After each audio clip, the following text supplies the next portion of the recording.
Hello gamers, today we're going to take a look at a way of turning off a factory after it produces a certain amount of goods using no mods, no glitching, and we're going to use a memory circuit by Darkdally, and I'll link that in the description below. Alright, let's get into what we're going to need for the build here. From the ball track section, we're going to need a ball track switch. Now this is going to be the one that actually turns everything on and off. We need a low ramp, the one with the poles. And we're also going to need a high ramp, also one with the poles. Well, you don't really need the poles for this one, but that's optional. And of course, a steel ball. In the form of flooring, we're going to need one of the floors that has the concrete base that you can sink into things. And then we're going to need two small floors. And then from the walls, we're going to need a wall that we can sink into things, or something else that can support the logic gate here. And from the logic gate, we're going to need one OR gate. From the manufacturing, we're going to need an ammo plant, or any other plant for that matter, doesn't matter. We're going to need a conveyor belt, and this is the one without legs. We're going to need an elevated power conveyor belt, and of course a storage.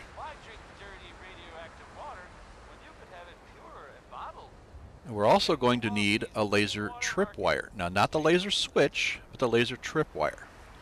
Now, I'll go in the menu here and I'll show you which one.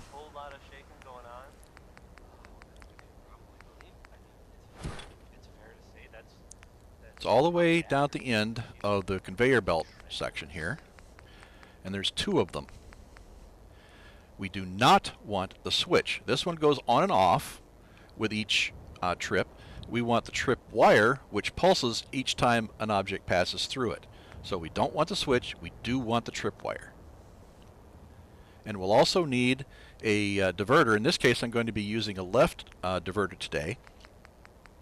And I'll show you here, there's two of them, a right diverter and a left diverter. And it does not matter which one you use.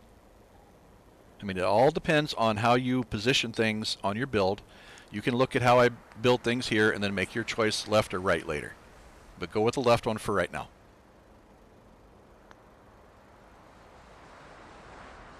And from the power section, we're going to need a delayed off switch pole. We're going to need a power conduit and possibly a pylon, depending on how you arrange things. And we need 1, 2, or 3 power counters. And in this build, I'm going to use 2, which gives us 0 through 100 count. We're also going to need a terminal to control things. And, of course, a source of power. In this case, it's going to be coming from a pylon and a generator here to get us started with. Obviously, you would want to connect this to your main power grid. Okay, let's assemble the conveyor belt system here. And it's basically going to be laid out pretty much in the order that you see here, starting from the ammo plant all the way down. And we're going to use this floor here to elevate the plant. So first let's set out our storage here. This is going to define the alignment of the track. And then to that, we're going to attach our powered conveyor belt. So when we apply power to this, it also supplies power to the storage. Now we're going to need to elevate the factory, and that's what this floor piece is going to be for. And the reason we need to elevate the factory is we do not want it to snap onto the existing track here, because then the power would feed back into it rather than being switched by our memory circuit that we're going to build later. So what you want to do is you want to set this floor piece here out a little ways and up so that the output belt is just a little bit higher than the powered conveyor belt here. So when the items drop out of the ammo plant, they will fall neatly onto your powered belt here. So let's get this floor piece in place here. Looks good. And now we're going to need a clean area off to a side with nothing else around it. to assemble our plant here, and then we need one small straight conveyor belt here. And then what we're going to do is we need to long press the straight belt here, and that selects everything attached to it, and that's why we assemble that in a clear area. So what we're going to need to do is hop onto our conveyor belt, and what we want to do is line it up here so that it drops the items out of the factory right onto the belt. We're going to line this up just right here. If you don't get it right, you can just simply deselect these and move them off the side. But see how we've got that there, and it didn't snap to the existing conveyor belt here, so we don't have a power issue. So now we don't need this floor. We can move it out of the way or store it. And that's basically the assembled assembly line here.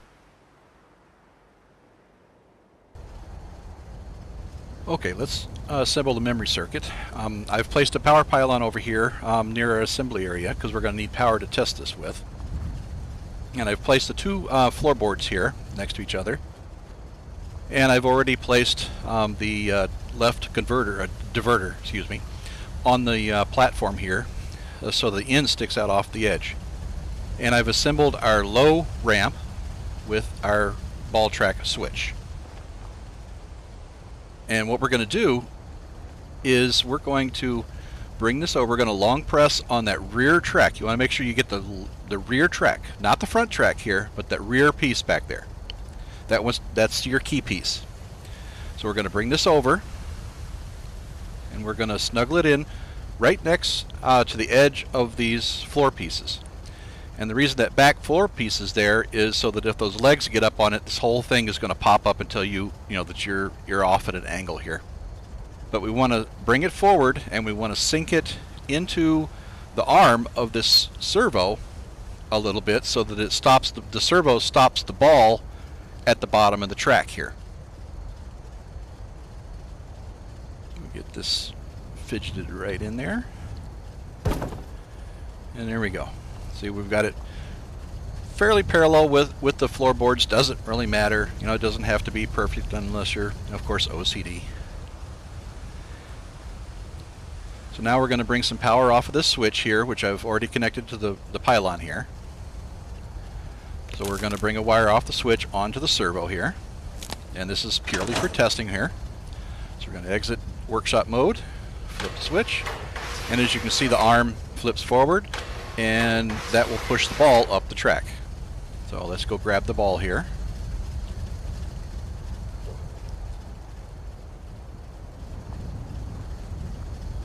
We'll drop it in the track. Okay, now when we press the button here, you'll see it roll up the track now. Now the important thing here is that ball needs to pass that junction between the two tracks. It can't stay within the switch piece. It has to get past this junction right here, or sometimes it will not trigger that switch when it rolls back down.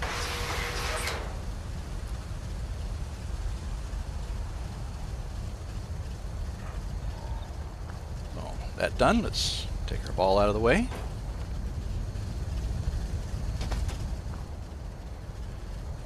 Remove these wires here, get back in the workshop mode. Get rid of these wires.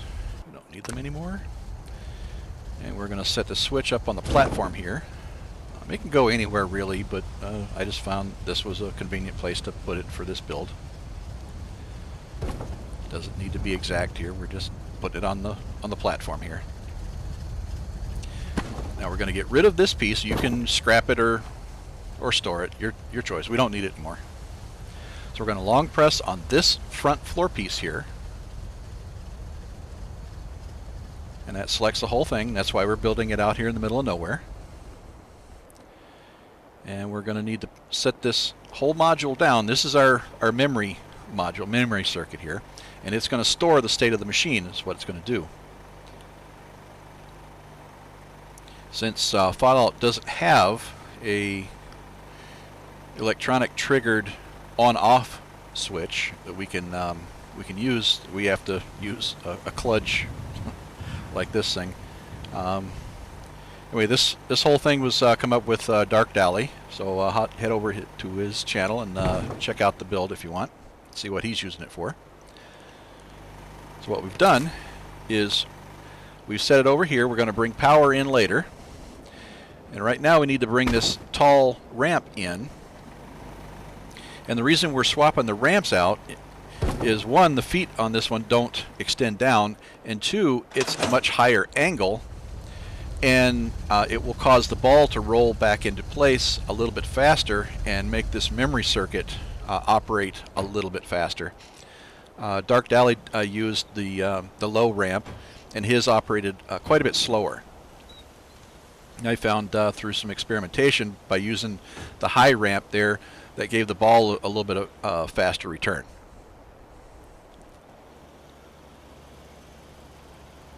Okay, we need to get our counters now, so we're back into workshop mode here. We're going to bring these over. Now, let's face these back to where we're going to be standing when we flip that switch. So let's put them this way here.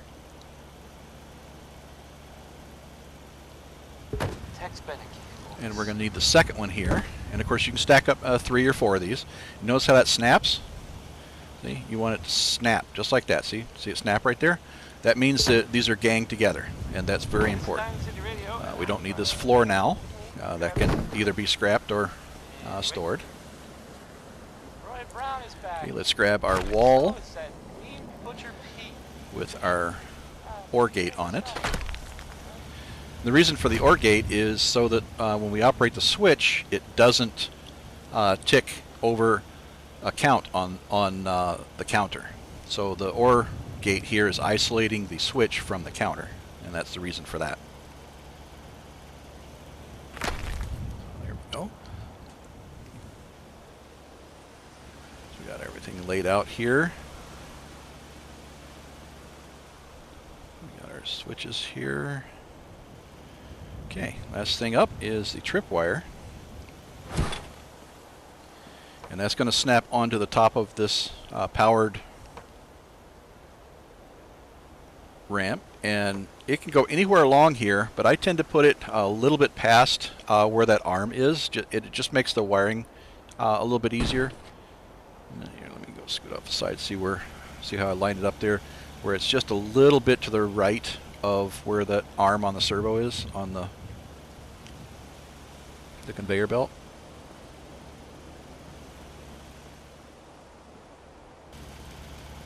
Alright, let's get this thing wired. First we're going to start off with supplying power here, which we've got a generator to a pylon here all set up. Let's get rid of this wire here. Okay, we're going to bring in power, and we're going to fire up the conveyor belt here. Good. And then now we're going to bring power over to the tripwire. And that activates that, as you can see. And we're going to bring power also over to our track switch here. That activates that. So that's powered up now. And we're also going to bring power over to our delay switch here. And now you see that's activated. So now we're going to come out of our laser tripwire over to the right-hand counter here. You see here. And then now we're going to connect the 2 counters together. So those connect together like that. And then out of the counter, we're going to go to the red input of our OR switch, or our OR gate here. And then we're going to come out of our switch here to our OR gate. So that's our 2 inputs to the OR gate. So one is the switch and one is the counter. And then we're going to come out of our OR gate, and that will feed power to that servo. When this tripwire kicks over, Power will come along over here and count up on the counters, out of the counter, and then it will feed into the OR gate, and then out of the OR gate to the servo here. So it'll activate that way. And then also if you press the switch, that will feed into the OR gate, and then also trigger the servo. So we got our track in place here. Now we need to come out of that switch and feed power up to our plant. Let's see, I'm probably going to need a pylon. Let's see if we can get her. Oh, shoot. We'll get that again. Let's see. No, we're not going to get a clear path, and you can't put anything on these concrete walls. Wish you could. Let's see. Nope. I don't think we're going to be able to use this. Nope, we need a pylon, I think. Just grab this pylon here. Throw that down. We're going to need a clear path from that ball switch. So let's connect to the output of that ball switch. And this is going to feed power ultimately up to the plant, the factory. Be it, it doesn't matter if it's ammo or weapons or whatever. Stretch this over here so make sure we can get a clear path up there to the top.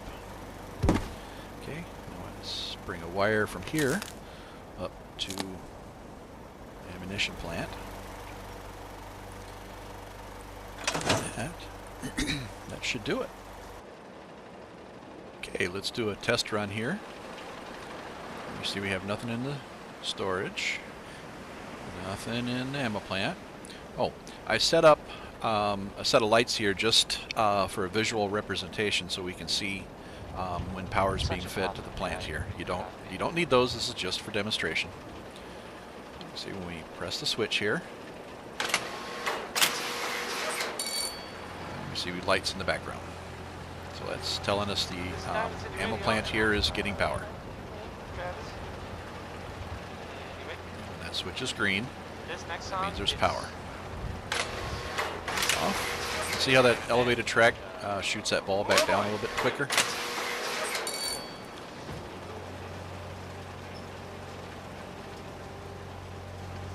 let me go get that ball over here, and I'll show you the tripwire operation.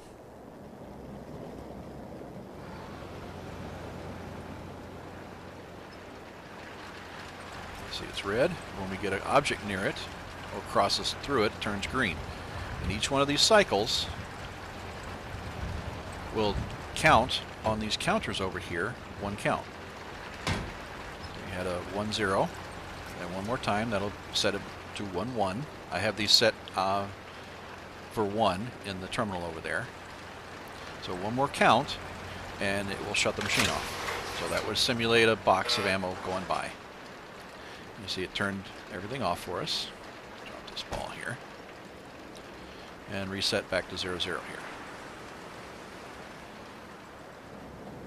Let's go grab some materials here. And yes, for the observant, those are a lot of materials. This is a game in which I duped mats, and it's my test world to build and test in. It's not one I use for achievements. You don't need these many mats. Okay, in here, we go down to the counter control here. And these numbers are going to be very misleading. The counts that it's going to count is 1 plus whatever number you see on the screen. So if you select 1, it's actually going to make 2 pulses count. You set it for 9, it's actually going to make 10. I just set it to 1 again. I'll have to reset it again, I think. So let's go into the ammunition plant. And we'll set up for 10mm rounds. Doesn't matter. Print anything. I mean, this could be armor plant, could be weapon plant, whatever. Doesn't matter.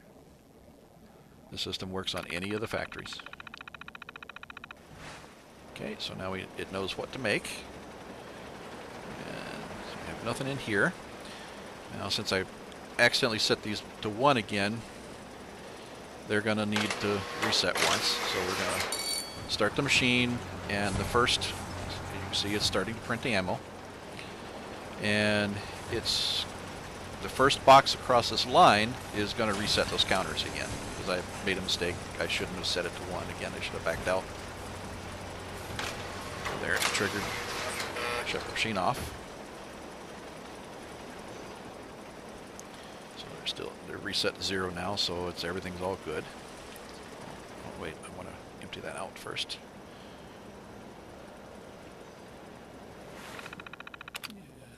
Get in here real quick.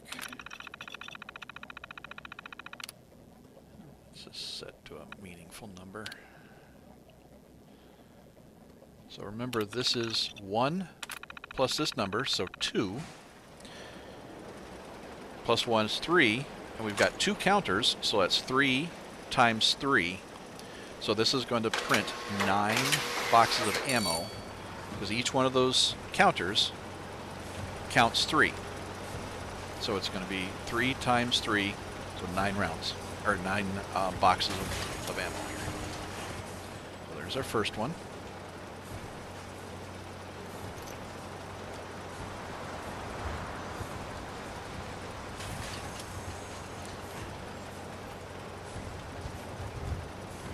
Second one. This is what I was talking about. Our third box will now reset that first counter and count 1 on the second. So see how that resets? So that's 3, not 2, as you would have expected by looking at the terminal.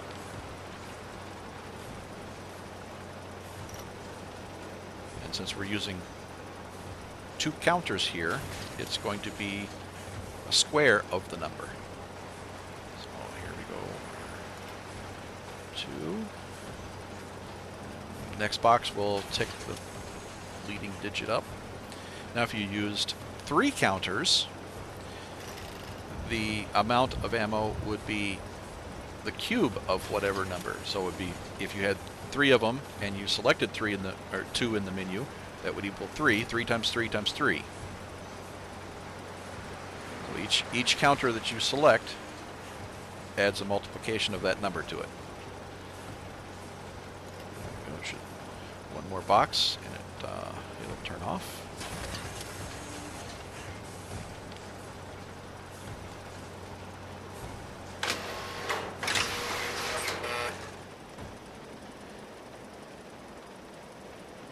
Now, if we look in here, we got 9 boxes, 10 rounds apiece, so that's 90 rounds that it printed.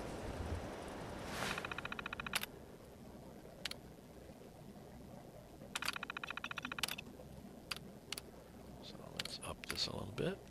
So we're going to select 5. So 5 plus 1, 6. 6 times 6, 36. So it's going to print 36 boxes of ammo. And don't worry, I'm not going to make you sit through and watch 36 boxes of ammo. I wouldn't do that to you, honest. Okay, here we go. Start it up.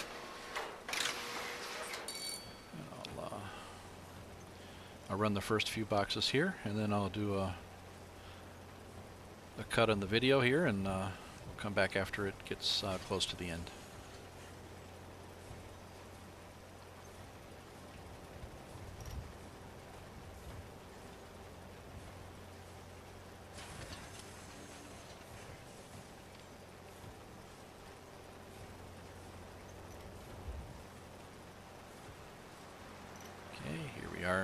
Close to the end here. We got a 5-4 in there. Remember, these are set for 5 in the terminal, which means each one's going to count 6 counts. There we go. One more, and that will be our 6-6. And they will reset and turn the machine off. Bada bing, bada boom, baby. As you can see, it shut off, and we have 36 boxes, 10 rounds each, 360 rounds.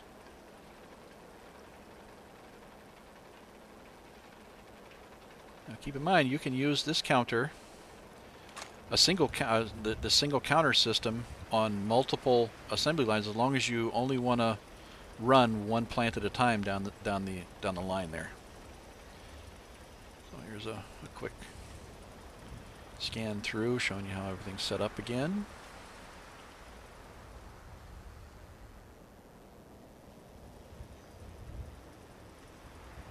There's our memory circuit and our counters. Now let's set this for a maximum.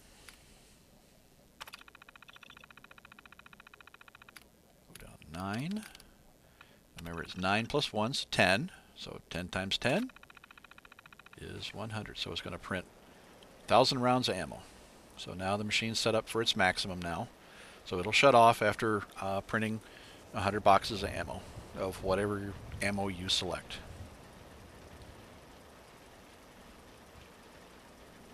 Really appreciate you watching. Let me know if you build this and how it worked out for you. And see you later.